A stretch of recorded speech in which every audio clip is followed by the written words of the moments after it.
আমাদেরকে আগে এই প্র্যাকটিসটা বেশি বেশি করতে হবে। যে যত বেশি এই প্র্যাকটিসটা করবে তার তত বেশি কোরিয়ান রিডিং পড়া হবে। সর্বপ্রথম খাতায় আমাদেরকে এইভাবে লিখতে হবে।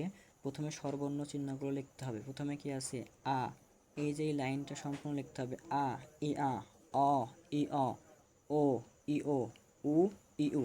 আরও যেগুলো আছে সম্পূর্ণ এভাবে লিখতে হবে। পরে নিচে যে ব্যঞ্জন বর্ণগুলো আছে ব্যঞ্জন বর্ণগুলো এই সাইড দিয়ে লিখতে হবে। তারপরে আমাদের একবারে টানা এগুলো পড়তে হবে যাতে করে পড়াও রিডিং হয়ে যায়। যেমন গা গিয়া, গ গি অ, গো গি ও, গু গি উ।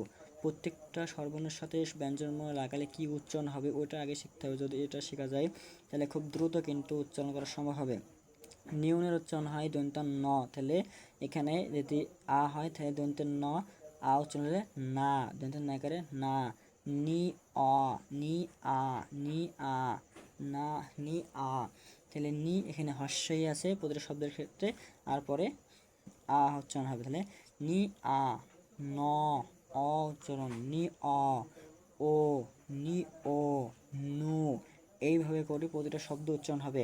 তারপর আছে দিউত, দা, দি আ, দ, দি অ, দো, দি ও, দু, এইভাবে। তারপর আছে রিউল, র, রা, রি অ, র, রি ও, রো, রি ও, রু। এইভাবে করে সহজ করে প্রতিটা উচ্চারণ যদি আমরা একবার হবো এইভাবে করে টানা, তারপর এইভাবে করে যদি করতে পারি তাহলে এই কটা বিষয় যদি আমরা মুখস্থ করতে পারলে যে কোনো ইংরেজি ওয়ার্ড কিন্তু খুব সহজে করা যাবে।